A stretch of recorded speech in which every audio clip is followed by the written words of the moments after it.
And Kari Lake joins us now to talk about this. What a moment to see that federal charge against one of the worst out there. I think like a lot of Americans, I was starting to think, well, maybe it won't happen, even though I'd heard the news about, all of the problems with her mortgage documents. I mean, that's real basic stuff. She's a top law enforcement officer. She should be thrilled that this administration is following the law, the letter of the law to a T. Yeah.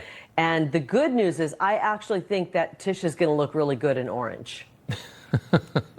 I think it might be her color. Hey, nobody's above the law, Kari, as we learned so many times from Tish James. They're calling this retribution, and sure, why not? Let's call it retribution. But there has to be this for what they did, and that's the point. You remember how much time Trump spent sitting in court, how hard they tried to humiliate him, and again, he goes 78 years, he never has any legal trouble, and all of a sudden he has 91 felonies at 79 years old, and you're telling me that's not political? This is necessary. The people that did this needs to happen to them. Otherwise, they'll just do it again. If a lesson isn't learned here, then these people will just get worse and they'll do it again.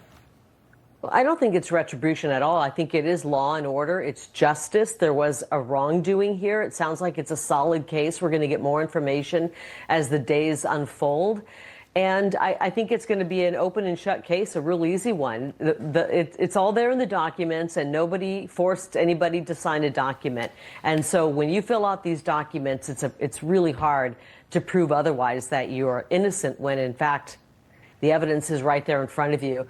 And we think of what happened to President Trump and the fact that he was dragged through all of this nonsense. Meanwhile, New York City devolved into just a crime haven where criminals were running the streets, killing people, maiming people, hurting people, and not being prosecuted.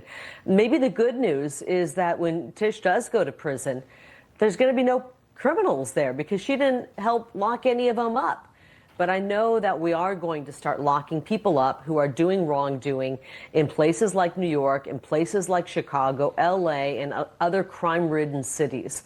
And it's about time that we have law and order and that the people who pay their taxes, work hard, can walk on the streets and not have to be surrounded by criminals, including potentially someone like Tish. It really is just a reminder of just how dirty the inner workings of these big blue cities are. I mean, how corrupt the people that get in. I mean, how in the hell is Tish James the Attorney General of New York? How did that even happen? And you see it it's the same reason we're about to have Mamdani as the mayor of this city. It's just the Republicans don't vote. The Democrats know they have it. So you get the worst of the Democrat Party. The primary is the election, and you end up with these horrific people that are running the most important city in the world. Well, this is why we need to, another thing that President Trump talks about, get back to real, honest elections where we vote on election day. We don't have election month. We don't have mail-in ballots, because I think a lot of common sense voters have just given up in some of these blue states and blue cities. They say, why should I even vote? It's just rigged. It's just a mess. There's no chance. And so I hope we get to that point, because I think when we do have really true elections, one legal vote per legal voter, we don't end up with the Tishes of the world. We don't end up with the Mamdamis. We don't end up with the Gavin Newsoms. We end up with common sense people in office. And I think that's what we're going to start seeing. That's well said. I pray. Yeah, same here.